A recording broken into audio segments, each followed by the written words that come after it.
year. This is the National Hockey League. That's Peewee stuff. It's nothing to do with the season, anything like that. You play on the power play and the national. That's Peewee stuff. What a line from Sheldon Keefe. Hello, welcome back to another episode from the Fourth Line. We will talk about that Sheldon Keefe quote because that has stuck to me for, since Monday's night game. But my name's Emma. I'm joined as always by my lovely co-host, Marcie. Hello. I gotta get to the intro eventually, but...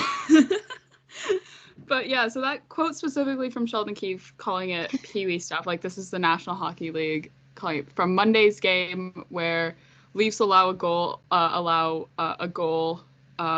of the box because that stuck with me. And it's the Leafs that they've played a really good, a pretty decent game against Dallas, but really should have almost won that game against New York, and we're gonna talk about it all. We'll start with the New York game against the Islanders, and the Leafs now this season are 0-3 against the Islanders, which is not what you want at all.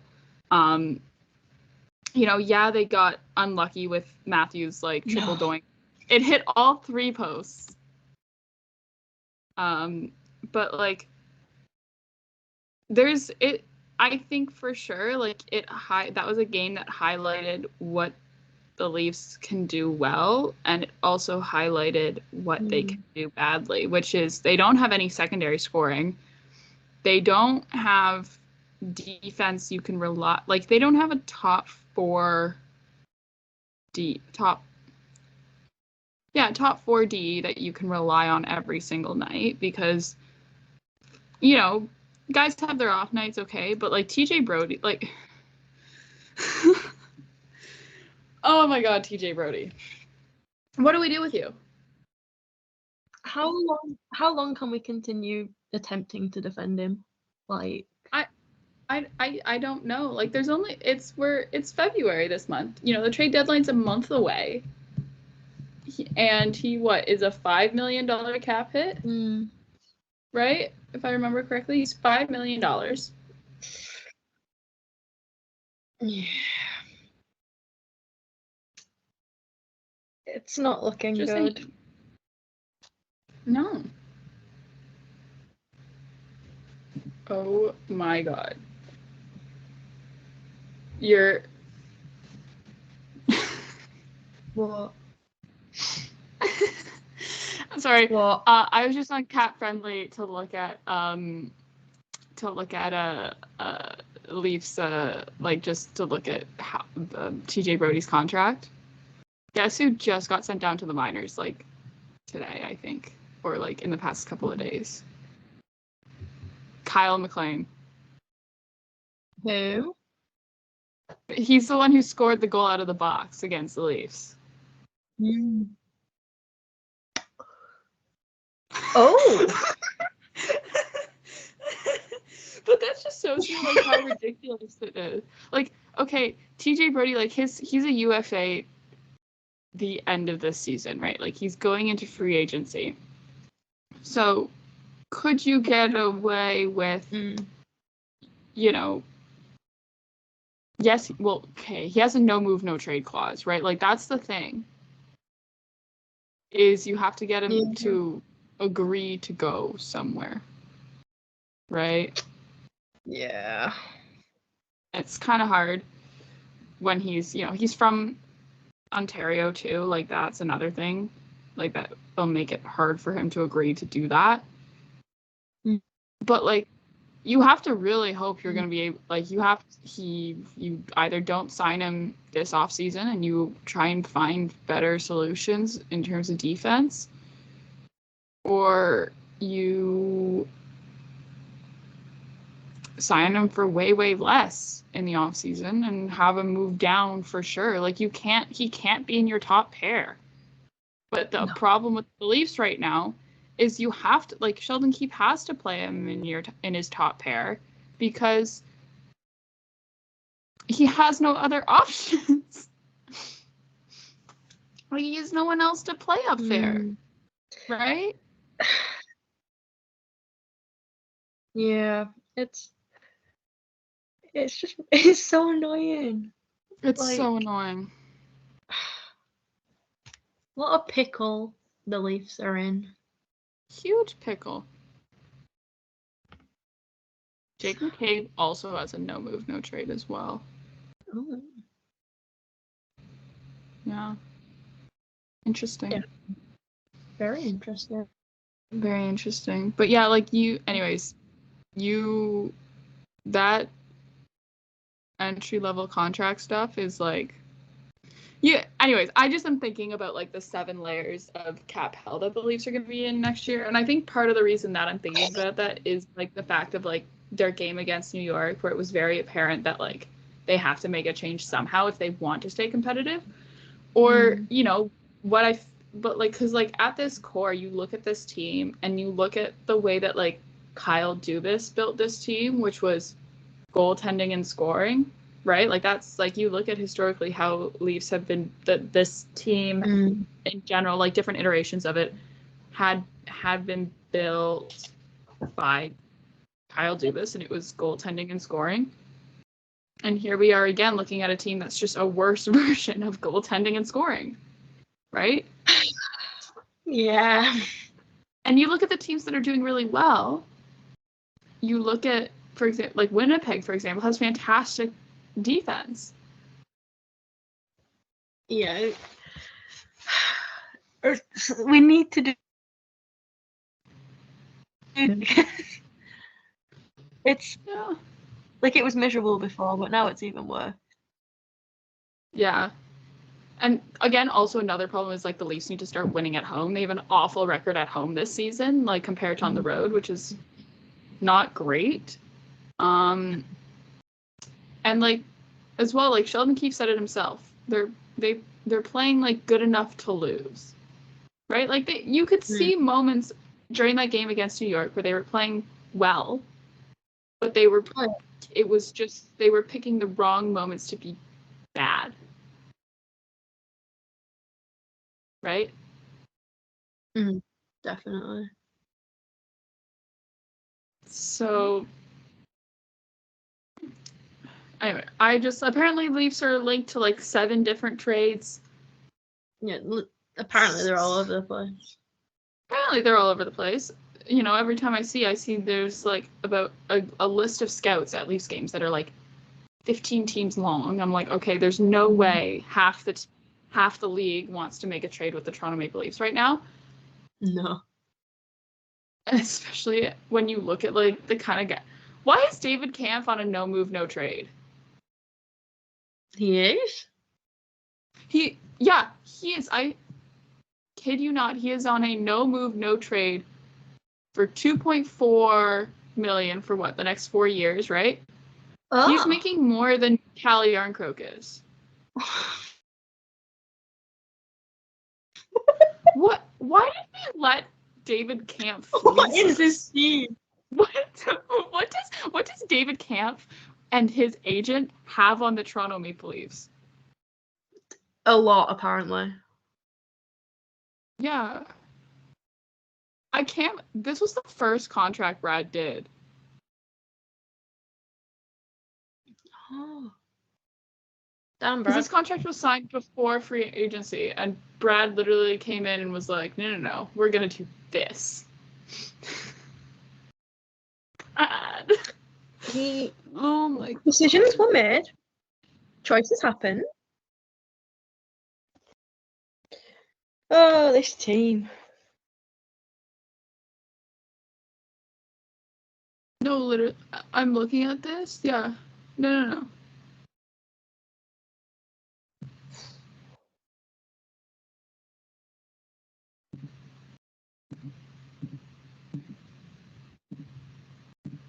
Brad came in, signed,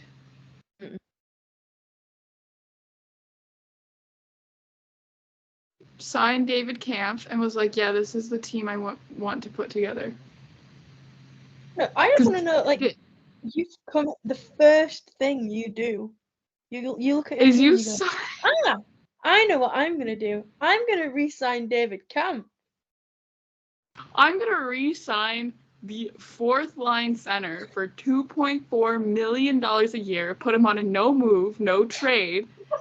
And then I'm not going to do anything until 5 days later when I re-sign Pontus Holmberg to a 2-year, $800,000 contract. And then we're going into the draft. And then we go into... At least he's, a fourth line blob all over. One of us. Oh my god. But that is why did we think, what a great first impression. Jesus Christ. Oh yeah, no, I love our big July 1st signings of John Klingberg, Ryan Reeves, and Maxime Lajoie. Oh, William Lageson was that day too. No.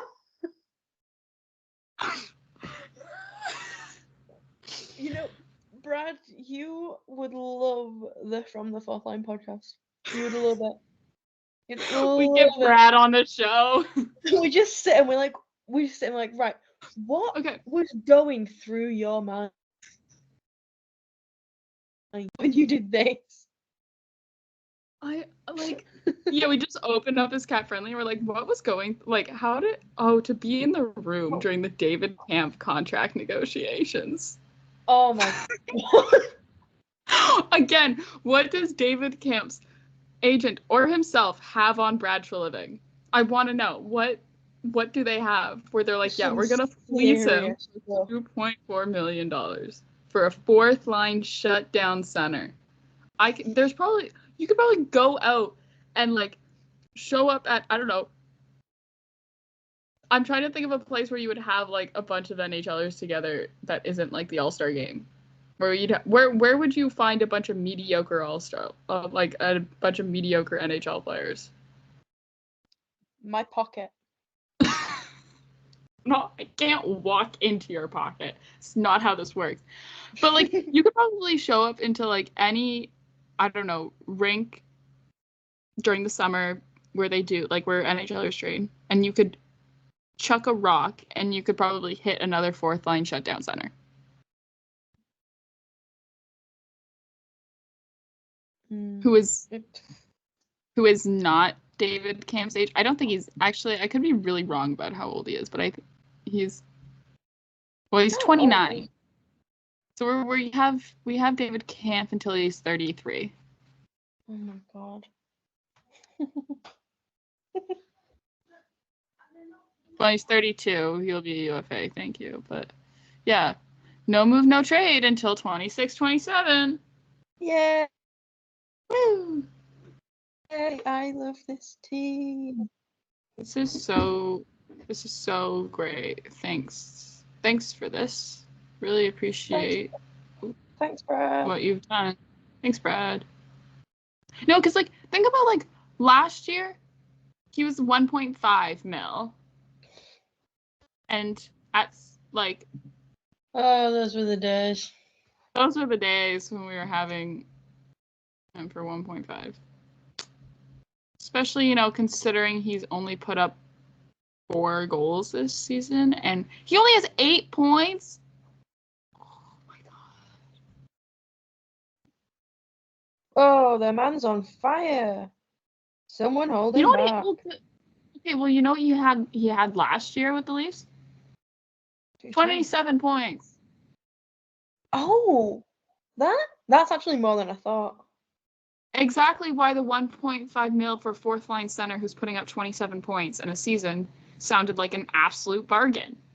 Mm. And we were like, actually, the David Kampf contract, not that bad. Now we're looking at it and we're like, why is David Kampf making more money than Calle Jarnkrok? Well, why is David Kampf making more money than me? That is a question. Oh, God. I think I need to have a conversation with Brad about that. Yeah, anyways. And so I think Brad, there's a lot of things I would love to have a conversation with Brad about. Apparently, I don't know if you listened to, what days was it? It was Tuesdays. I don't know if you listened to Tuesday's Steve Dangle podcast where they basically said the Leafs were showing interest in Tony DeAngelo. Yeah. Yeah. I know from the reaction in your face you hadn't listened to that episode, but yes, according to noted NHL insider Steve Dangle, but apparently an insider texted him, it's Tony DeAngelo, is the Leafs were showing interest in. Oh, well, I could make really stupid claims like that and just say an insider texted me and just, it's you. It's throwing out names. It's just coming up like the most batshit. Oh, we're just like, oh yeah, Quinn Hughes requested a trade to Toronto. Could you imagine? See, the most out-of-pocket stuff. Like, that's so totally unbelievable. But yes, apparently, I'm like, why are we showing interest in Tony DeAngelo? First of all, I hate him. Second of all, why? Yeah, because that's Like, what's going to I'm not solve being all of our funny. problems, is Tony I DeAngelo don't care. of the Carolina Hurricanes. Not the Carolina Hurricanes I want to come to Toronto.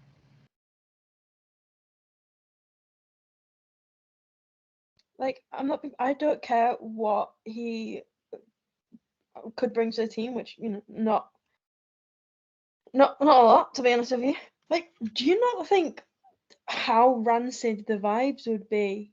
Exactly. I'm like, I thought we were in on just getting good locker room guys. That's why we're paying Ryan Reeves 1.5 mil. Yeah, it's like, oh, you want vibes, guys? Not those vibes. Not those vibes.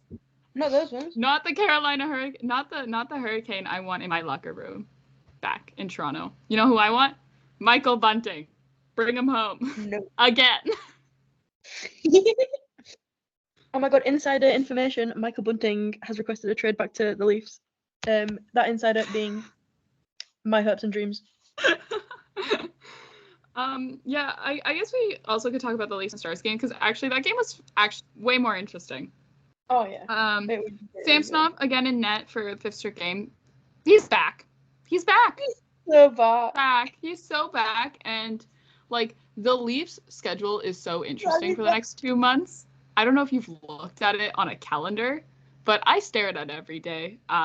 February is actually really busy for this team. They've got a back-to-back, but then also they have a pretty long road trip, including another, they have a 4-game road trip, but it's a West Coast road trip. It's weird. It's like they do St. Louis, and then they do Arizona, Vegas back-to-back, and then they do Colorado on the road. But it's not a late game. For me? Just the back-to-back is. But it's like a Wednesday, Thursday. It's literally in the middle of the week. Mm-hmm.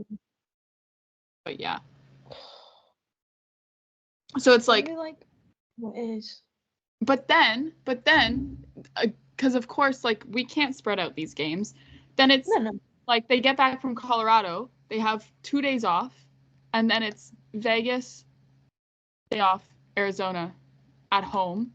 But then they have straight 4 days off, the 10th to the 13th in March. I kid you not. They play Montreal in Montreal on the 9th, and then they don't play again until the 14th in Philadelphia. What are we going to do? I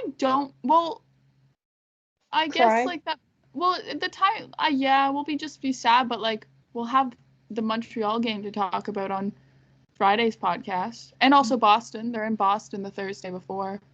But yeah, but then they have like a back-to-back middle of the week again in March, the 6th and the 7th. Oh, they have 3 back. I love our schedule purely because they're like 10, 11 p.m. games for me. Yeah, the thing is like, anyway, this is like, I know this could be thinking way too far ahead in terms of the Leafs because we just don't know. But like, if we get Joseph Wool back for the 19th, like we've been wanting for like all since season. He got injured. Since he got injured, basically, we're like, we need him back by this day, which is the 19th because that's when they're in St. Louis. So then who do you play in that back-to-back later that week? do you go with 3 goalies? This was a question that was asked on the broadcast during yesterday's game with the Stars during an intermission. It was like, do you play 3 goalies, or do you risk Martin Jones getting claimed on waivers if you want to send him down? Because the issue for the Leafs, like, outside of, hey, maybe, playing 3 goalies can reduce overplaying your goalies again. But also at the same time, like, cap space becomes an issue for sure for this team. And that's always good. Like, as the way the Leafs are built right now, cap space is always going to be an issue. But, like, I think if you can, like, wiggle it all around and, like, not have a cap nightmare even more than we already are, I think for a short amount of time, like when Joseph Wall comes back, run with 3 just to make sure that everything's like okay. Yeah, I guess so, like, because if you want Joseph, like, I don't know, I feel like, because, like, Sheldon Keefe is not Mike Babcock or Tortorella either, in terms of the fact where it's like, if he has the opportunity to play a game in his hometown, Sheldon Keefe will let that goalie get, you know what I mean? Will let that guy get it, because he's a decent human being. He's an actual human being who can feel real human emotions, including empathy and cares. So do you like, if you don't run with 3 goalies and you're running with 2, then do you want to give the Joseph Woll, who's returning from injury, the easier game in terms of Arizona, giving him a day off, right? So then then Samsonov is going to start your game against Vegas, or do you give Joseph Woll? Now this is running with a huge hypothetical of Joseph Woll will be back from injury on the 19th, right? Like, I'm just thinking, I'm like, how would you run this? He will, Emma. He will.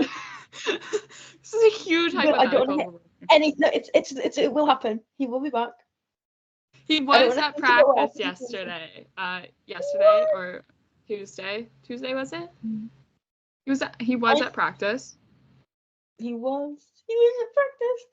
I think you see how Wall gets on, and you make your decision. From obviously his first game back. First game back's not going to be brilliant. It's not going to be the most insane. That 19th may not. Yeah, that 19th may not be his first game back. Who knows? Like, who knows when Joseph Woll is coming back? We do not know. Like, think about the fact that where it's like, you can play a goalie 2 nights in a row. You can have Samsonov play Arizona and then Vegas. We saw Sheldon Keefe, give that option to Martin Jones when the Leafs were on their West Coast road trip in California, when they were doing their California trip. And he was like, I feel great. I'll play 2 games in a row. That's doable. That's fine. I was like, you're an idiot. You're a dumbass. What are you doing? But it worked out. They won both of those games. But yeah, it's a question of, like, goaltending is something for the Leafs to navigate. And it's definitely a thing where it's like, I know the front office and coaching staff is thinking, like, that is a bridge we're going to cross when we get to it, aka when Joseph Woll comes back, which we still don't have a solid timeline. Besides, could be mid to late February. I need him back for the 19th so bad. Oh my god, because we know his, like, whole family's gonna be there too. Like that's the thing. Oh, Emma, stop! You're gonna make me cry. Okay, then we'll switch. We'll actually talk about the game, and we just won't talk about Leafs goaltending. But, like, William Nylander scored 2 games, almost got the hat trick on the empty net, didn't. So close. So close, but it was still a good game for Willie. I think, arguably, probably his best game since signing since he signed his contract. Is it crazy for me to say that? Yeah. No, I think it was. He just looked really good all night. He did. Also, Austin scores. Surprise, surprise. Surprise, surprise. Marner also got one as well. This was a great quote. Do you want to pull it up? Do you have it pulled up easy? No, but I can. Hold on. I think I have Find it. Oh, I have it right here from Lance Hornby, from The Sun. Okay. Marner on celebrating with the crowd and his bench after his 4-3 goal restored life at Scotiabank Arena. It's a rush, a lot of joy. I've said it before, and I'm an idiot when I selly sometimes. Adrenaline gets to me. I turn into a little kid again, back in minor hockey. It was a cool moment with the fans. At least he's self-aware. At least he's self-aware that he gets a little silly sometimes. As he should. I want everyone to. I get it. I'm a little bit of an idiot. I was like, okay. I want to see but everyone that happen. Yeah. It's like, yeah. I mean, the final score of the game was 5-4, which not necessarily what you want from a game. Like, there was a couple moments when you're looking at that and you're like, oh no, this could go into overtime for sure. I was so tired watching it. I was like, if this goes to overtime, I'm just gonna pass out. Like I think until we hit like the last 10, and I thought we were losing. And I was like, I've stayed up for this. Another loss. Stayed up for this, another loss, and we are going to have to talk about 2 Leaf losses on the podcast, and it's all gonna be negative. But I will say though, like Jake McCabe gets cross-checked by former Leaf legend, Leaf legend Mason Marchment. Also Toronto Nate, like local guy. I think he's from Toronto. Got cross-checked and comes up bleeding. Like comes up with blood on his face, right? And it's like yelling at the ref. No call on the play. And apparently, in an explanation given to Sheldon Keefe by the ref, it was a clean hit. Well, the Department of Player Safety does not agree with that statement from the refs because they fined Mason Marchment $5,000 for his hit on Jake McCabe. I don't want to say, like, this is not the first time a Leaf has had a penalty against them, been bleeding, and then there's been like no call. Very a la Michael Bunting last game. So Michael Bunting. I even tweeted that out. I was like, history is a circle. it was like almost the exact same spot too, where I was like, this is too much. I can't. Well, I will can't do say, this. Blood red is a great lip colour on Jake McCabe. Where did you get that lip stain, Jay? Yeah, it was. So my friend was on. I was like, oh my god, where do you get the lip stain from? The Dior lip oil, guys. Benetton Lipton.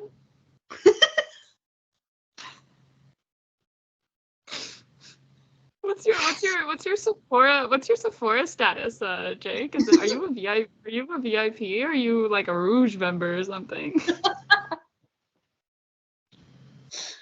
Oh god. But yeah, like again, a good game from McCabe. Like him and Benoit have actually been a really solid, consistent pairing for the Leafs, right?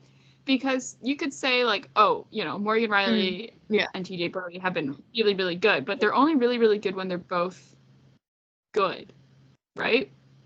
Whereas, like, okay, yeah, you can say that Jake McCabe and Simon Benoit have their flaws, both of them, right? But they're consistent at least, right? Yeah.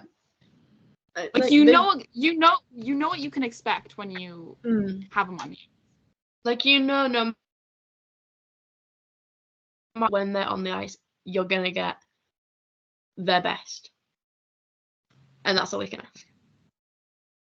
Yeah. And so I love Benny.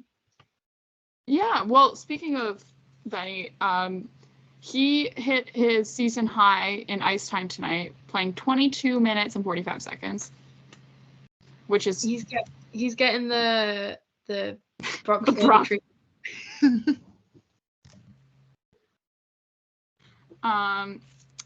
Yeah. Also as well, like, I was gonna say something, and now I'm trying to remember what it is. But yeah, Jake McCabe gets the belt from Ryan Reeves. Hey, we gotta keep the show PG-13. We're not talking about the picture. I never said anything. Yeah, but your face did. Yeah, but like, okay, so the true question I have for you, and you can answer this in a yes or no, or you can expand on your answer. Do the Leafs make a move at the deadline? Yes. I think. Okay. As much as I don't want to see anyone go, I think it's a bit too miserable at the moment for me. And it seems like whatever they're trying just isn't working. They have their moments where just everything comes together and everyone plays really well. But it just this team, this year's Leafs, they're missing something. And I notice it every single time I'm watching. I'm just like, I don't know what, but something is just not. It's missing. And Justin Hall, that's what it is. You know something what? Is missing. And I don't think that's what it is, because Justin Hall, the Leafs were able to. No, I'm not. I was saying Justin Hall, the Leafs are still undefeated in recent memory, aka the past couple of seasons against the Dallas Stars, despite not having noted puck thrower against the Dallas Stars, Justin Hall.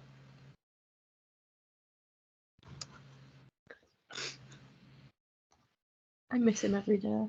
I will say though as well, again, another win for the younger siblings club, as Nick Robertson still is undefeated against his brother Jason. Yeah. I've just got it written down. Nicky Bobby is officially is in brackets officially, because he already was the superior Robertson sibling. Yeah, I think this was actually kind of like a not really talked about. I guess also as well, like, apologies to the Robertson brothers, but like it's not one of those like rivaled brotherly matchups in terms of like the Hughes Bowl or like Battle of the Katucks or something, where it's like, yeah, okay, they're playing against each other, but like I didn't really see anybody talk about it until I was like, forget the Hughes Bowl, forget the Battle of the Katucks. I'm really excited for the Robertson face-off tonight. That's the thing I have circled on my calendar. But it was a double brother matchup night for sure, because also Wild and Chicago were playing each other, so it was Battle of the Folignos as well. Marcus Foligno came out top, aka the superior Foligno brother, because you may have been a Leaf, Nick, but you were a bad one with us. I will never forget that trade. You were a Leaf, but a falling one. Yeah, I think for sure, like, the Leafs, I guess, Brad could look into making some moves, but the thing is with me, it's like, okay, yes, but also I would like to see him do it without giving up too many assets. Like, do I want to see him give up a first-round pick for a rental? Not really. No. Like, if you look at the price that, like, Shane Monahan went for, do I want that? No. Unless we can almost, like, guarantee that he will re-sign, like, whatever player we get. Like, if we do get a rental, he's going to re-sign. That's the only way where I feel sort of self-satisfied with a rental, because I don't think the Leafs are very much not in the same place as they were last year when Kyle Dubas was making a bunch of trades at the deadline and was acquiring, some difference makers for sure, and sort of doing the like, this is our year, we're going to make a run for it. And so he acted accordingly at the deadline, where it's like, this year I wouldn't put all of my eggs into one basket with this team. This isn't my it's all or nothing year with this team. No. Not in the way that it's built and not in the way that it's performing. So definitely, like, if you're going to try and make a change at the deadline, I wanted something that's going to have an impact, a positive impact, and going to improve the team past May.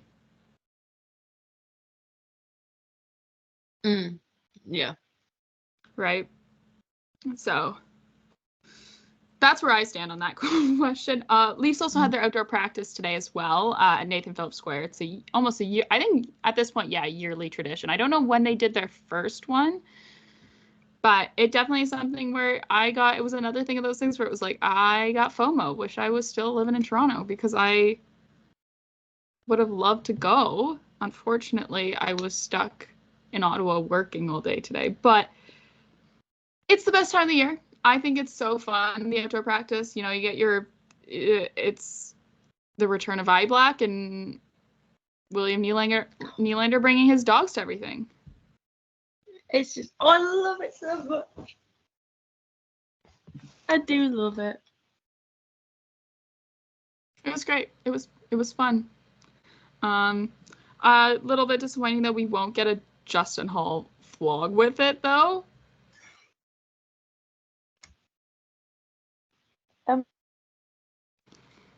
It was really nice, though, because they had the PWHL. It was really nice, though, because they had PWHL Toronto out to do a little skills comp before the Leafs had their practice, which was really cool. I really do love how all of the NHL teams that have a PWHL team in the same city as them are integrating it into the things that they do. Like, Senators did a skills competition for their team as well, and they had PWHL players there as well participating in the events. And I think that's great. I think that's so fun. And I think that's a great way to, like, sort of showcase the team to hockey fans that are in the same city. So, yeah. I also, as well, going to talk about John Tavares.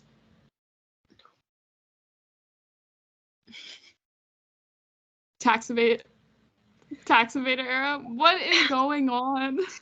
So apparently, look, he is just a girl in one. Apparently, John Tavares is in dispute with the CRA, or the Canadian Revenue Agency, over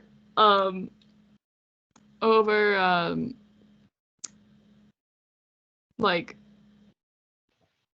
it was like him. It was okay. So it's about a bonus that comes from his, like, 2018 when he signed with the team. Dude, like, that's the thing. I'm like, holy crap. This is from, like, longer than I've been. It's from, like, 2018 when he came to the team. It's like, that's longer than I've been paying taxes. That's for sure. Because I didn't have a job that required me to pay taxes in 2018. But it's like something where it's like, it's not the right percentage. I don't fully know how taxes work. It's one of those things where, like, for when I do my taxes, my parents have a guy for that, and I just send him the papers I'm supposed to send him, and in return he does my taxes. And then I don't get in trouble with the CRA. Yay.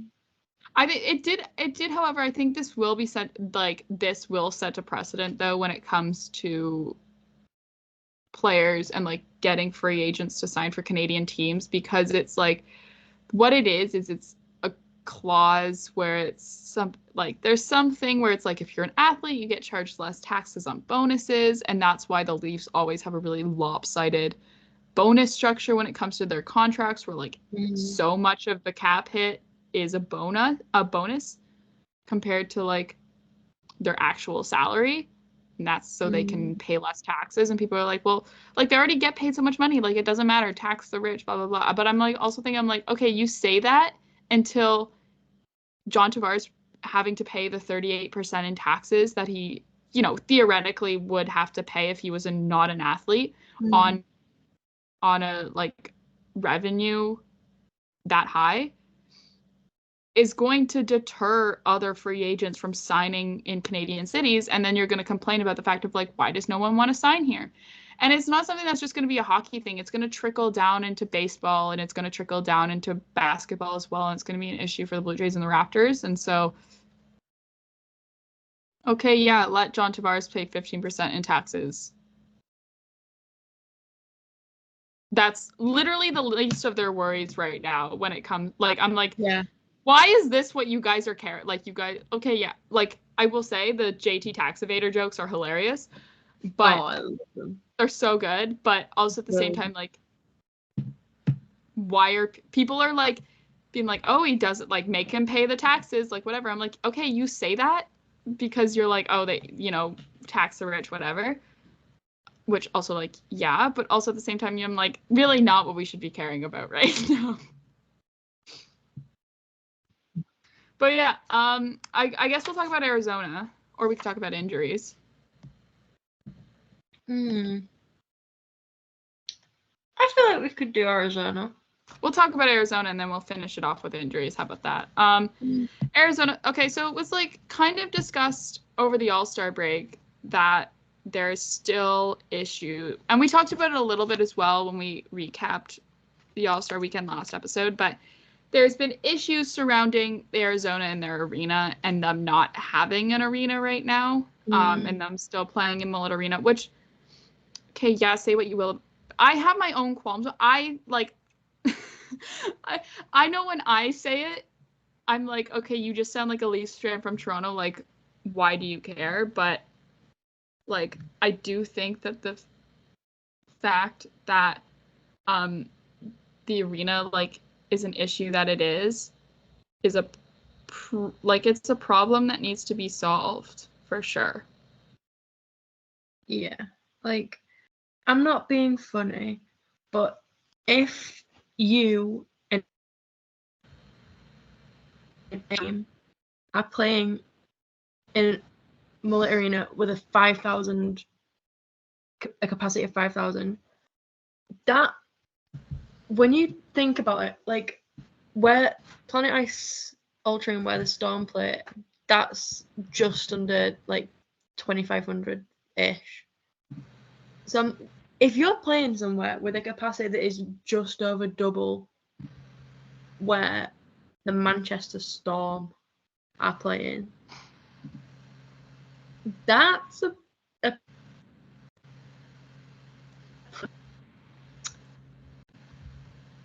like a big one. Yeah, also as well, like, just to provide some context, like, for example, just to provide some context in terms of the scale I'm talking about, because I think, yes, Southern hockey is so important. I think the state of Arizona deserves to have a hockey team. I think they do. They absolutely do. And yeah, okay, I can say that all I want, and it's going to be nothing probably coming from me, but it's going to, like, non-traditional hockey markets matter. Marcie, like, you live in a non-traditional hockey market. Absolutely. Yeah. And it's important, and it is important. Right, you think about, like, what the Arizona Coyotes have done in terms of not even just, like, their cultural impact because their jerseys are sick and the cultural impact of that is huge, but also think of, like, you also have to think about the fact that, like, the Arizona Coyotes are the reason why we have Austin Matthews as a hockey player. Because, honestly, Austin Matthews probably at this point, like, if it wasn't for the Arizona Coyotes, would be the second baseman. Actually, no, he's built more like a first baseman. What am I saying? He'd be the first baseman of, like, the St. Louis Cardinals or something.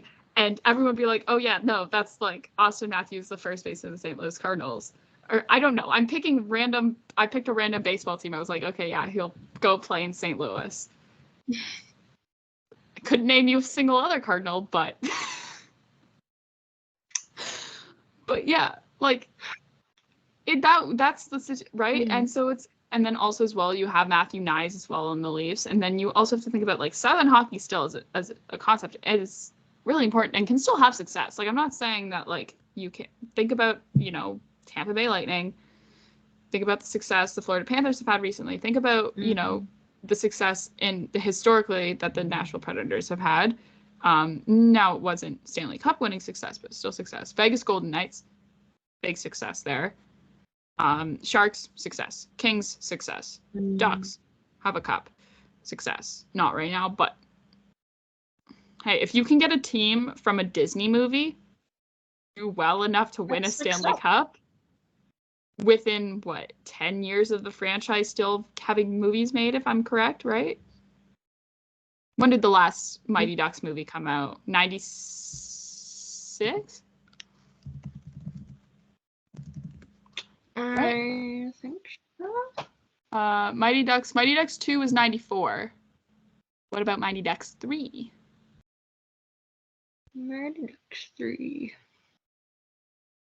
96, okay. And then Ducks won the cup in 07. Like, okay, yeah, I don't know where I was. Non-traditional hockey markets are so important. Like, I think it's a huge way of growing the game, and that's what the NHL wants to do, is they want to grow the game of hockey, and they want to grow the sport, and they want to grow the brand of the league. And you do that by going into non-traditional hockey markets, because it's not hard to convince someone who, like, you know what I mean? Like, you're always going to have fans in Canada and in Toronto and in the northern United States, because they're going to be surrounded by it. You know what I mean? Like, it was not hard for me to become a hockey fan. I basically was born into it was like my birthright, because you grow up, you're born in Toronto, and like, even though I never played hockey growing up, it was like we would have intramural floor hockey in school, and like we would, like, my dad would have the game on, and my dad played hockey growing up, and my mom coached like intramural hockey in university and like things like that, where it's everywhere, right? But it's like, if you are from somewhere, say the state of Arizona or New Mexico, I don't know, I'm thinking of southern states, and those are the only two that are coming to my head, but like, without, if your state or wherever, like, there's nowhere near you that has an NHL team, like, it's harder to get into hockey, because it's something where it's like you almost have to find it on your own instead of having it find you, in a way. You know what I mean? Yeah. Like me finding hockey. Yeah, exactly. There's hockey in the UK.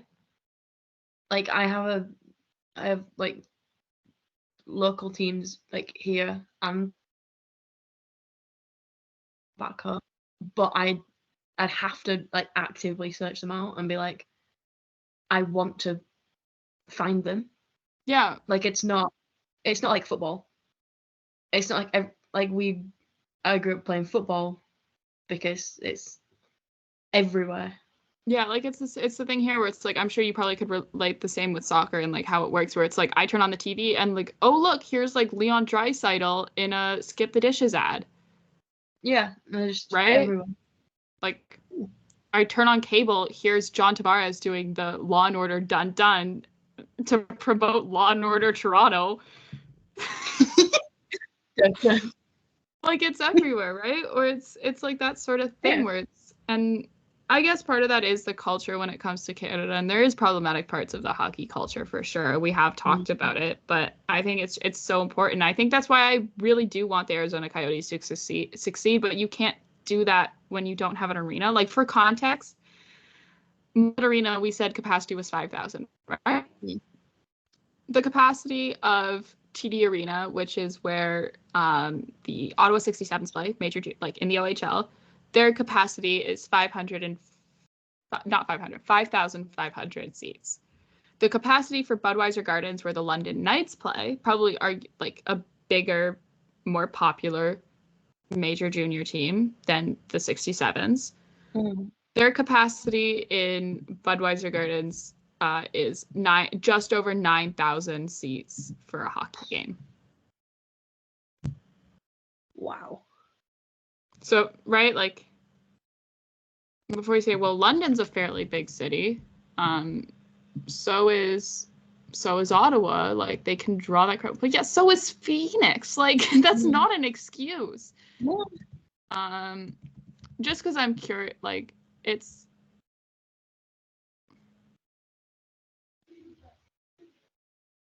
I just for context, like, the arena where the Owen Sound attack play, which I don't, like, for those who don't know what Owen Sound is, very much, like, not a big city at all.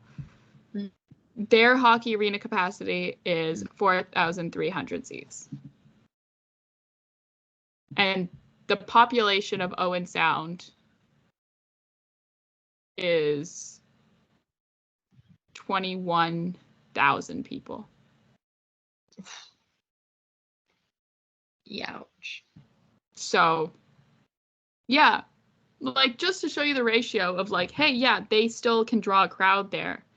I'm just saying, it's like, you're an NHL team, the max capacity of your arena cannot be comparable to major junior teams.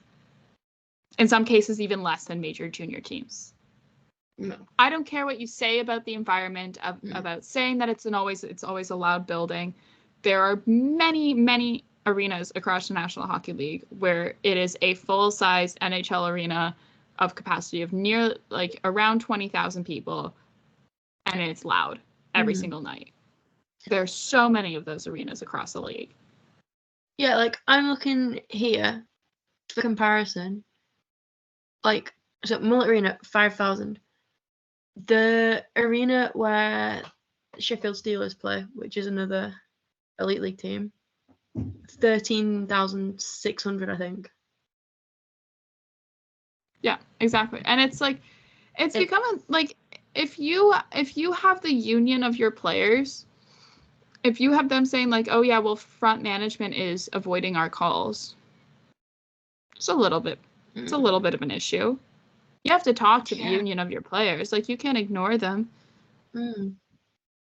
And also as well, it's like, it's something where you have to get it figured out. Like, the league keeps giving this team deadlines of, hey, what's the plan for your new arena? Because Mullet Arena, it was always a temporary solution. It was always, in my head, it was always supposed to be a thing of, like, okay, they'll play one season in Mullet Arena, and by the end of that one season, we will have solutions. We will have a plan in place to get them into a new arena.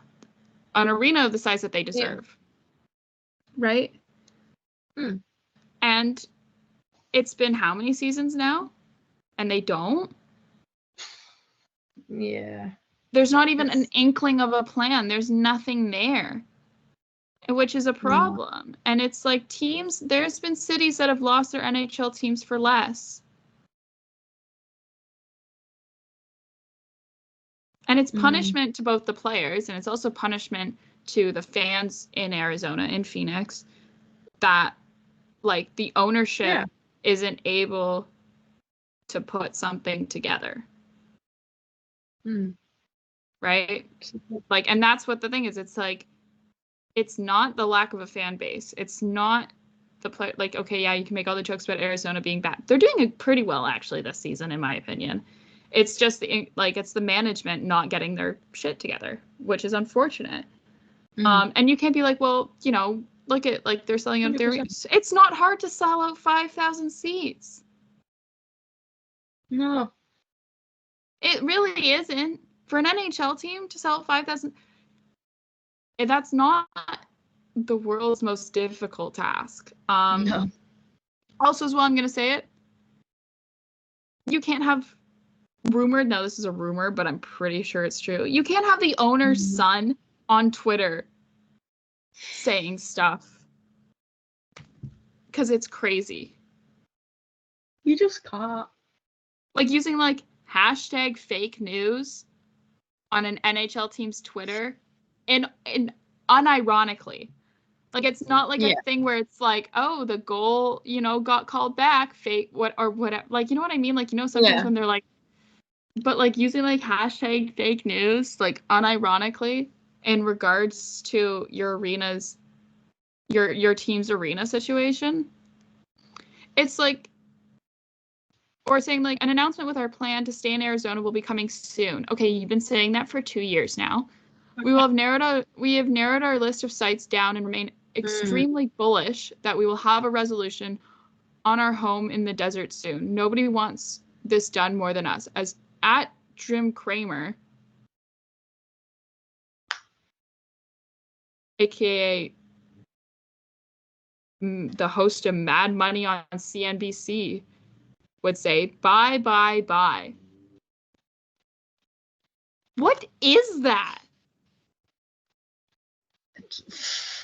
It's insane.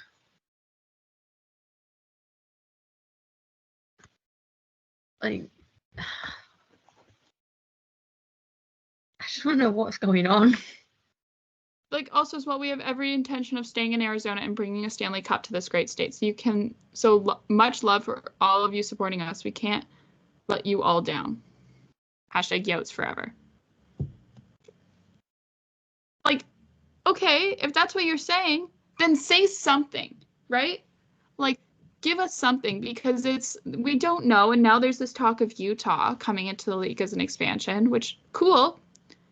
I actually would love to know what Mormons think about hockey.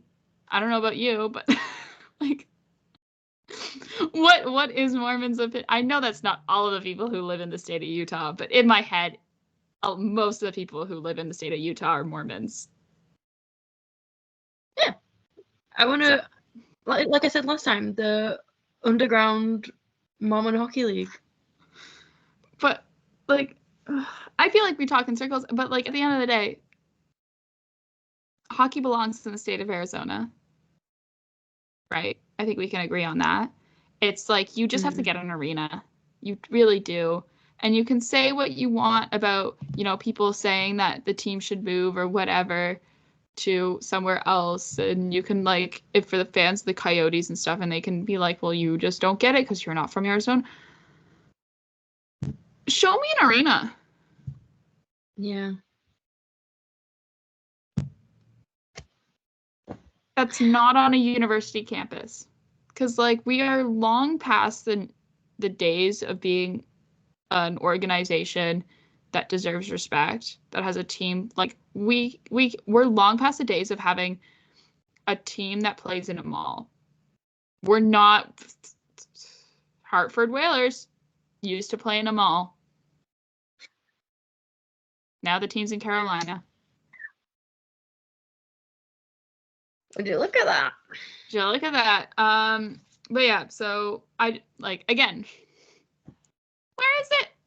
Where's the feels kind of crazy. Like, anyways, so we got some injury news as well. Jack Hughes returns tonight back from injury.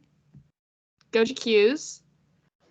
Noel Acciari is on concussion protocol after a hit from Winnipeg's Dylan. Dylan got suspended 3 games for the hit. I think if you are hitting a player so hard that his helmet flies off, deserve a suspension. Yeah.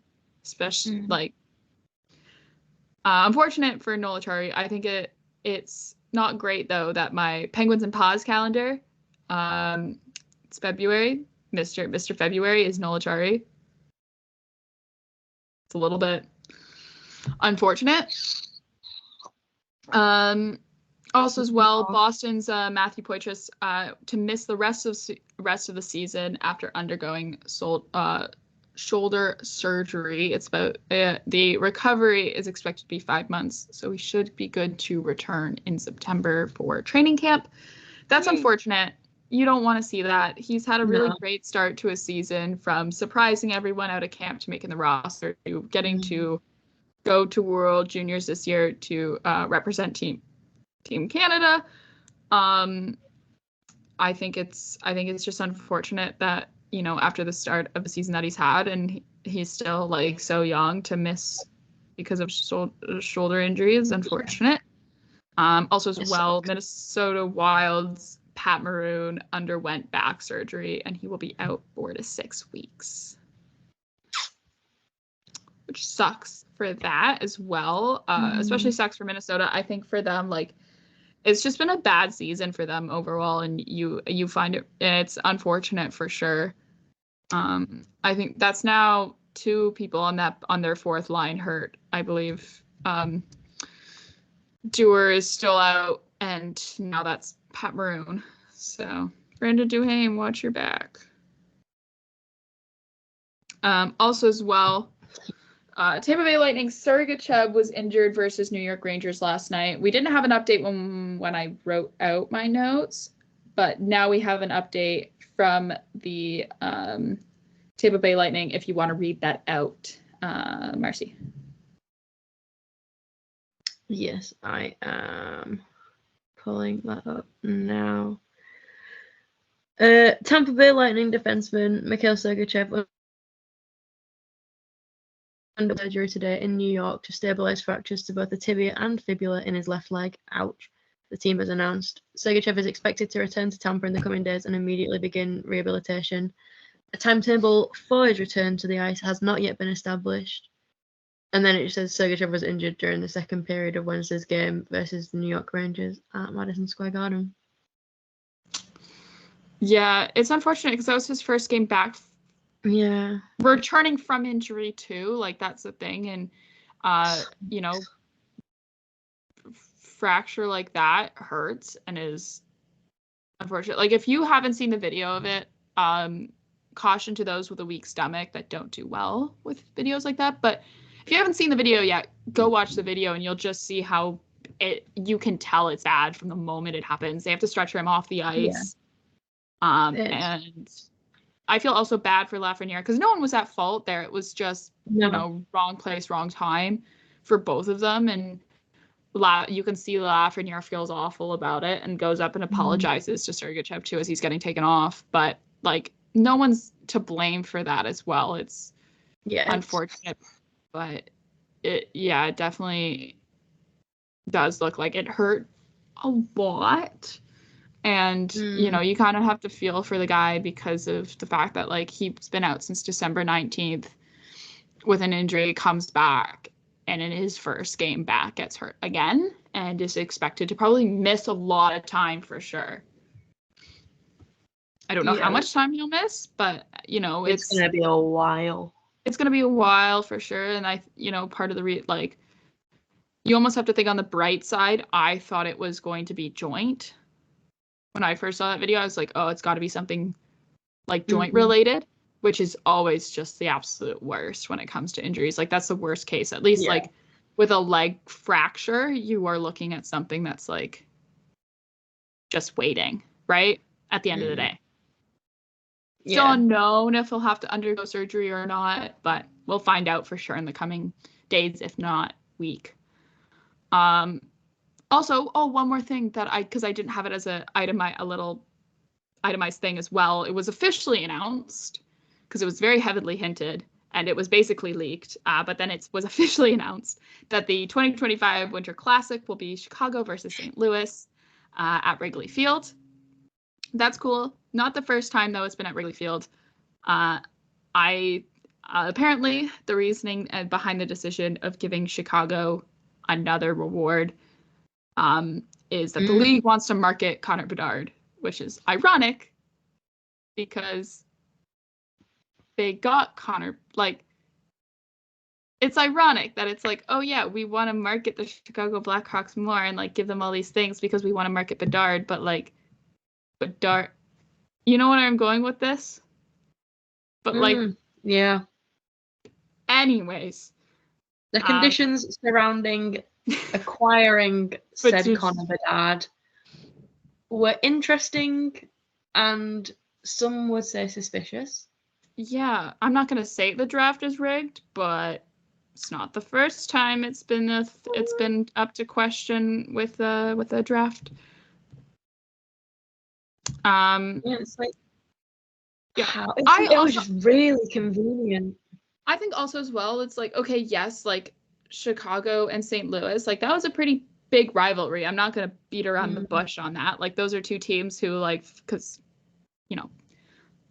people don't really like, those were two teams that had a pretty strong rivalry, but now both of those teams are shit. I'm sorry. Like they are. They're both shit. why are we, and they're not, it's not like either of them are going to be magically, it's not like they're borderline shit where it's like, okay, give them a season. They're going to be really good next year. It's going to be fun and exciting. No. Both of them are still bad. They're both shit still. Yeah. So it's like they're going to be it's shit like- next year. And arguably, I think maybe St. Louis can make an argument that they're going to be even worse next year. Yeah. And it's like, So if you, this is not how we grow the game. We do not grow the game because I watched it. I make my parents sit down with me and we watch the Winter Classic together. As do most people. That is not going to be. It's not going to be an entertaining game. It's going to be one that I spend half the time with my head in my hands thinking, oh my God, I need a whole bottle of wine right now. This is not how we grow the game to like specifically aimed at my parents. like, if we wanted to involve Wrigley Field in something and we wanted to use Connor Bedard and the city of Chicago to market the team, I say we just recreate Ferris Bueller's Day Off, except Yeah. Connor Bedard, Kevin Korchinski, and Nick Foligno. Yes. Gary Bettman can be the principal. Oh, yes. Perfect casting. Universal, call me. Mm. But yeah, I think like I'd actually probably enjoy watching that much more than watching the Chicago Blackhawks and St. Louis Blues play against each other. Like, also as well, I'm like, because, you know, like, you look at the history of the Winter Classics and things like that, and I'm just pulling them up quickly because, of course, I didn't have this page. NHL Winter Classic. Thank you. Okay. Yeah, no. Anyways, bad idea. Bad. But, like, I want to... Who do I want? Give me, like, Bruins. Give me Bruins and Leafs. Ooh. Because we haven't gotten that. Bruins have played basically every other single team that they could possibly have a rival with, except for the Leafs. And I know the Winter Classic has traditionally been American teams, but like the Canadian teams are still in the league. Yeah.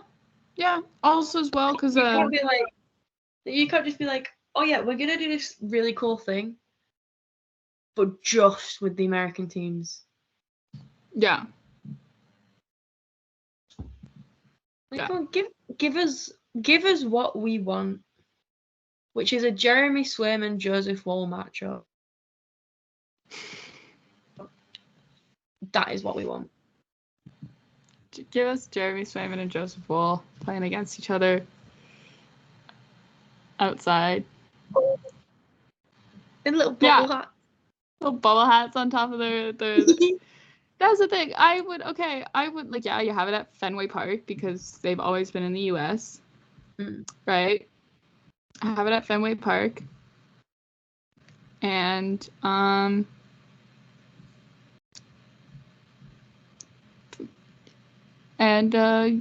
yeah. We'll go down. We'll try and get media passes. I'll be there. I will be there. I don't know how. Down to Boston from the 4th. I will try and acquire media passes. I don't know if we're an accredited media organization yet or not.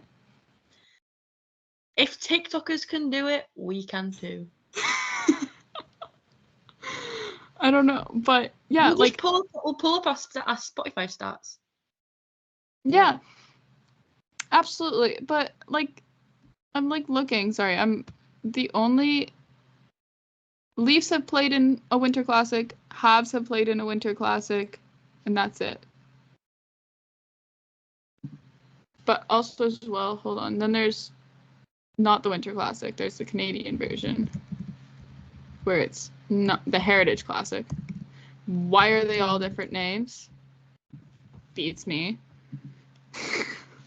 The NHL Heritage Classic. Like, Okay. Sorry, I'm just looking at these. I'm like trying to. That's also something where I'm like, okay, but like Heritage Classic, blah blah blah, yeah, but like that's only been Canadian teams except for when it was Leafs and Sabres in Hamilton, and that was actually fun. That looked fun. I just love outdoor games, and I think we should I think we should have them more often, because actually I think people are complaining that we're having them too often, but I think we just have to stop giving them to the same teams every time. I know I say this as a Leafs fan, but like the Leafs literally have only played in 2. They've played in 1 Winter Classic and they've played in 1 Heritage Classic. Exactly. It's like. So I say we. Oh, actually no. I lie. They've played in 3. They played in 1 against Washington. I forgot about the 2018 one. But like. Anyways, I think we cancel next year's Winter Classic. Instead, we replace it with Connor Bedard recreating Ferris Bueller's Day Off. And you just have that air in the same time slot. And you replace it with a better option. Yeah, exactly. Like, you want to grow the game, but then you do this. Yeah, you want to grow the game, and then you give the Winter Classic to markets that don't need it. Like, I don't want to hear anything stupid about being like, well, what if you do Battle of Florida? I'm like, where are they gonna play? Because you can't put ice in Florida. Outdoor ice, sorry. You can't put outdoor ice in Florida. So it's like, but yeah, but like you could, I don't know, like what if you did like Columbus and like Minnesota? Has the Minnesota Wild ever played in? Oh, they have. Okay, they've played in a stadium series. And then they've played 26. That was 2016 though.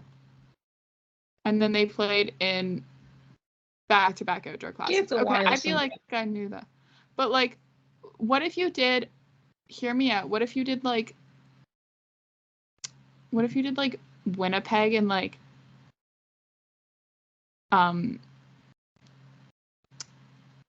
Winnipeg and like Columbus at OSU's field? Or like if you really wanted to lay into that rivalry, you do like Detroit. Yeah, because Detroit's closer to Ann Arbor. You do like Detroit and Columbus at OSU Stadium. I'm a genius. I think that's great. That's never been done before. That's never been done. We need to get you booked and busy. busy. Gary Bettman, call me.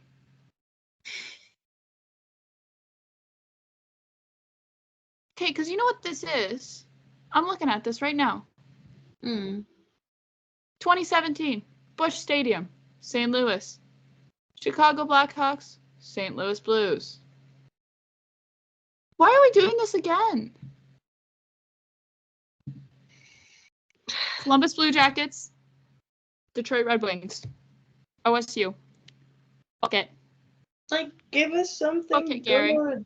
I think that'd be fun. I think also you could get really, really creative with like the jerseys you could do for Columbus. Oh yeah. So, yeah.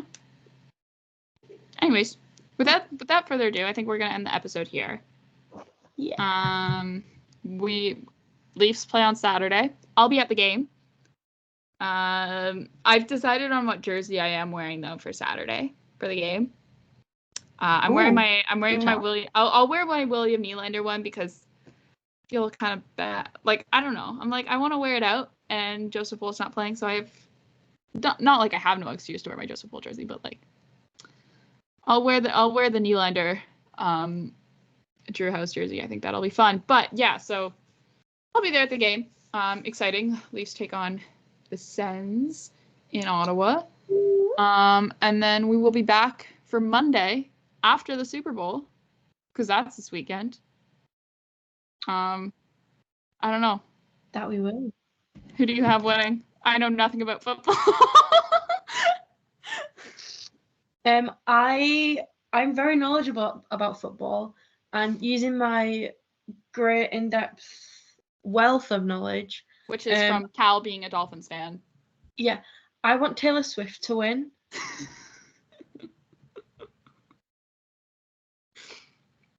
That's a good choice. I also want Taylor Swift to win. Taylor Swift wins the Super Bowl, guys. Woo! Yeah. If anything, I really only care about the halftime performance, but even this year, not really into it because it's Usher, and like unless he's got like every single person who has ever done a feature on one of his songs, I won't be interested. Yeah. So like I'm looking forward to the Pitbull appearance, because if he doesn't bring out Pitbull, I don't know what songs Usher's singing. And also as well, I know Justin Bieber was busy last weekend, and usually that's the rehearsals for the Super Bowl halftime show. But like, if he brings out Justin Bieber, Justin's on a little bit of a renaissance right now. I will say, like, people are like back on it, but like, if he or like Ludacris, yeah. Please. But like, yeah. But like, sorry, I'm thinking like I'm excited. Excited, I think, mostly because like it's an excuse for me to play songs. Not play songs. Eat food. But like, yeah. Justin Bieber, Usher, Somebody to Love. That's what I want. That's who I want to win. True. But yeah, without further ado, thank you guys so much for listening. Follow the show anywhere you get your podcasts. You can also follow the show on Twitter. We don't really tweet much from the show account, but like when we do, it's hilarious. You can follow the show. Also, you'll get notified every time we post. Yeah, we're gonna say when we do it. It's funny. We post a new episode. Yeah, we tweet out there too. So that's at From the Fourth Line, 4 with a 4, like the number. It's been a long day. I'm so ready to be done. It's only 6:00 and I'm like, I'm ready for bed. Oh god. Yeah, you can follow me and Marcie on Twitter at 60 Leaves for Marcie, at PairB1 for myself. And we'll see you on Monday, where hopefully a goalie has not gotten hurt with me at a Leafs and Sens game, because if one does, we're so screwed. All right. Bye-bye.